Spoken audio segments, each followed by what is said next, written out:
This giant here captures some beautiful images, is enjoyable to operate, and it handles low light better than I expected. But it still suffers from some childhood diseases, which I hope will be fixed.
Hi, Julius here. I'm a photographer and filmmaker, and I welcome you to this URSA digital film camera hands-on review. With this video, my goal is to bring some light to the features behind the spec list and to answer some questions I myself had before about this camera. I have owned the URSA now for the last 3 weeks. I have used it in different kinds of environments and in real productions. There have been a lot of cameras coming out lately with some impressive features, but usually it's just another DSLR type camera. The camera manufacturer feels to be holding back features, the color rendition is not appealing to me, or the price point just isn't right. I mean, of course I'd prefer an Amira from Arri over any other camera, but for now it's way over my budget and I can't afford renting it for every gig either. With the Blackmagic URSA, I think I have found the golden mean. Keep in mind that I might not come across as praising and full of hype as you could expect, but that is only because I wish to concentrate on the things that could be better and hopefully push Blackmagic to make this a truly great camera. It has been nice to witness them going to the right direction already. While working on this review, the URSA 1.9.9 update came out a few days ago, fixing some of the points I was about to make about crop marks, slow motion playback, and of course the phantom power and more. So let's start with the reasoning. Why did I choose this camera in the first place? In my professional career as a filmmaker, I had recently encountered the point where my current workflow couldn't keep up with the demand anymore. That is why I needed to upgrade to a camera which requires less time to set up, can handle reliably multiple full consecutive days of shooting, and captures high quality footage which is easy to handle in post. there's no need for accessories. I really like the idea that a camera comes with everything it needs for a professional production, and you can even store the 50mm rods right underneath the camera for follow focus and matte box, but even without those you're ready to go. Sensor heat has a big impact on image noise levels, and URSA's sophisticated cooling system helps combat with that. This should enable long recording times with consistent output and the possibility to upgrade to more powerful sensors as they come available. Which brings me to the next point, and that is user upgradability. I find it really attractive in a camera that as time goes by and sensor technology advances, I can affordably upgrade it, or maybe rent a sensor suitable for the job and still work with the same camera I'm used to. The color correction and grading software DaVinci Resolve comes bundled, which is great. The free version of it has been playing a big role in my workflow lately, and I like to be able to apply noise reduction with it now too. And this last point may come by surprise, since the weight of this camera has been raising a lot of questions, but I find some kind of charm in working with a large-sized camera. A heavier camera forces me into a more deliberately shooting state of mind, just as a medium or a large format film camera compared to a SLR camera. Basically, because I'm not able to be in every place at the same time with a camera like this, I tend to start thinking more about the meaning behind every shot.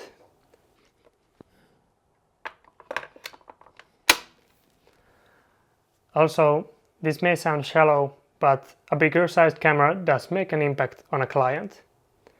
In my opinion, the URSA is a few kilos over the weight I would find optimal, but that again is one of the compromises I had to make. Next, let's take a look at the shortcomings of the URSA. These you might want to take into consideration if you're in the verge of purchasing this camera. In my experience, the URSA without an external monitor or EVF is not usable shoulder mounted. It is doable, but that way you are forcing yourself in straight positions and causing exhaustion quickly. Having the camera comfortably on your shoulder, the outcome looks like this. So, with the URSA's own monitor, the only option is to have the camera positioned so much forward that most of the weight may end up resting on your arms. And this brings me to the biggest grief I have towards this camera. I mean, maybe for shooting from shoulder I just plug in my Sakudo EVF, right? Nope. That is not going to happen since there is no HDMI output. Coming from a DSLR background, I own many pieces of gear equipped with HDMI connections only, and that suddenly has made things much more complicated. There are few options for getting them to work via a SDI to HDMI converter or a monitor which can round trip a signal from SDI to HDMI, but that fights right back against the whole idea of having everything ready in camera. It's pretty obvious without saying that this camera is large, but I wanted to point out that mounting this on a tripod can get tricky without a proper quick release adapter. Mounted with an EF lens from the bottom screw only, the camera becomes really back heavy and hard to manage on a tripod. The thread on the camera seems sturdy enough, but I wouldn't make using that a habit. The button layout is somewhat awkward and not very intuitive to work with right from the bat. It requires getting used to, and keep in mind that using the buttons is hopeless in the dark. Also, the buttons are quite loud, which is good for feedback, but can get distracting in some situations. Multiple times operating the camera by myself, I have found it useful to have the 5-inch monitor on the assistant side of the camera. In those cases, getting the camera simply to record can demand some unnecessary acrobatics, and you have to reach under, over, or behind camera for the record buttons. The camera is noisy. I have understood that the URSA features some sophisticated liquid cooling system, but still, right after turning the camera power on, there comes this audible fan noise which does not stop when you start recording.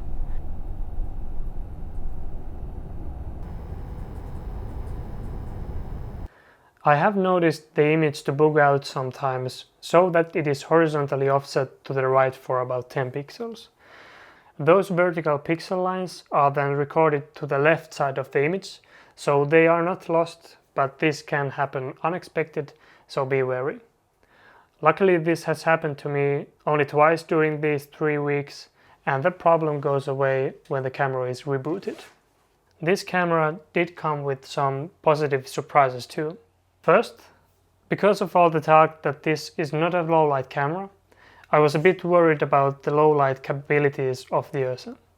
It is not a low light camera compared to other cameras out there, that is correct, but in my tests I have found out that it definitely isn't as bad as I expected. With prime lenses, the sensor can easily pull off situations I thought it would struggle with or not be able to capture at all. I mean, even looking at the histogram, the footage should be totally unusable. Be aware that shooting skin tones in dark conditions may introduce some serious vertical fixed pattern noise, so always prefer lighting when possible. It's nice that the card full warning comes up clearly and in time. There's about 3 minutes of record time left after the initial warning, and that helps in preventing any surprising stops in recording that I may have had using my earlier cameras. Also, I really like the media timeline, which gives a clear outlook of your already recorded clips. Considering that without the top handle, the URSA will be just a huge box without anything to grip on. So I'm happy that they really hit it right with this handle. It has a comfortable rubber finish to hold on to under its sturdy metal frame, and the way it locks on the camera body is impressive. You slide it into the grooves on top of the URSA and simply tighten one hex screw. Do note that all the threads on both the handle and camera body are 3/8 threads, and we'll need adapters for mounting accessories with 1/4 inch threads. The startup time of the camera is good.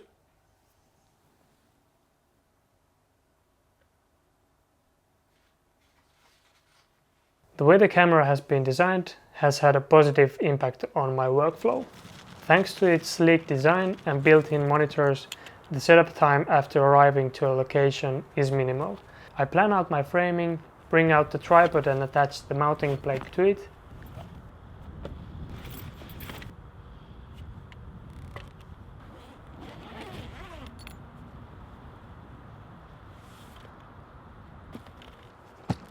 Mount the camera.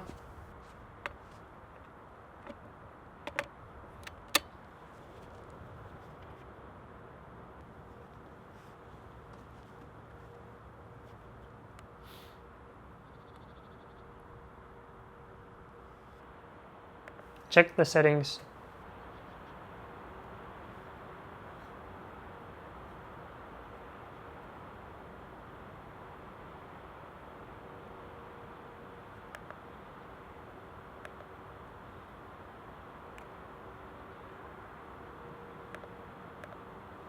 And I'm ready to go.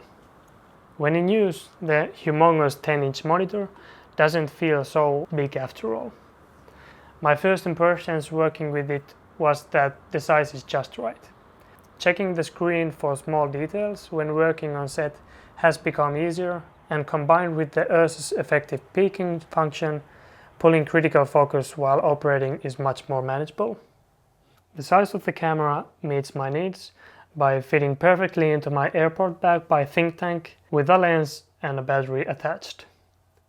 Closing the bag requires some forcing with the handle on, so unless I'm just changing the shooting location during a shoot, I prefer to detach the top handle. And this last point relates to the 1.9.9 update, which came out a few days ago. I like to shoot in RAW, but the file sizes are just way too large for me to work efficiently enough.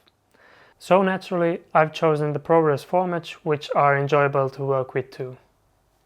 But now that Blackmagic introduced the 3:1 compressed RAW recording, choosing that is almost a no-brainer.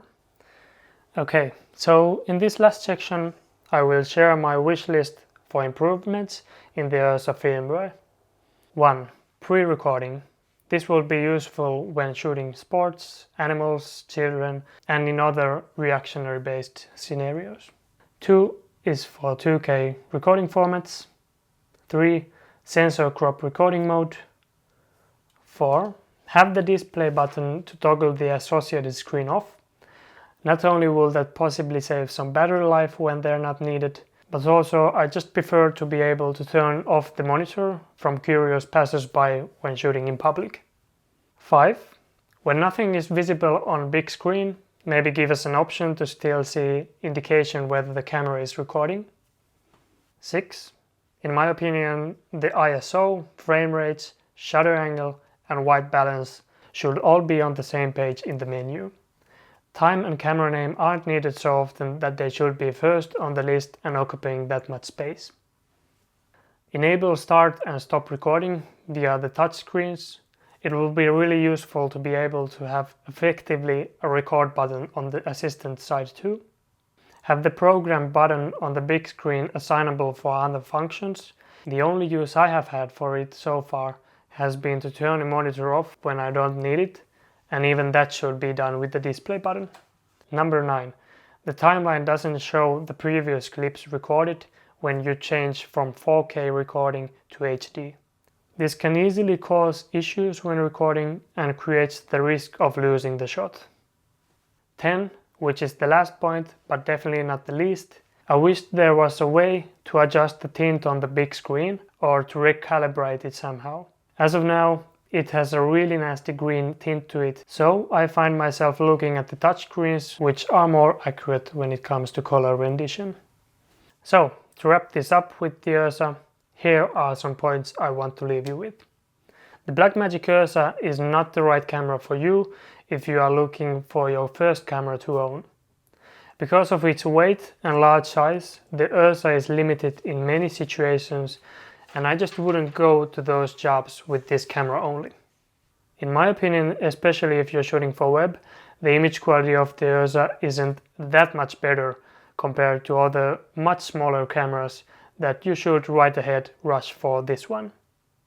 That said, if you are in the point as I was that you have all the smaller cameras you need for now and are in a need for a workhorse, basically a camera which is there to make your job more efficient, or you just need the image quality for a good price, the URSA could be the right camera for you, especially if Blackmagic is able to fix all those issues too.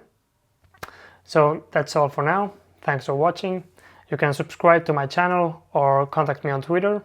I have also a Facebook page where I post all my latest projects and behind the scenes material.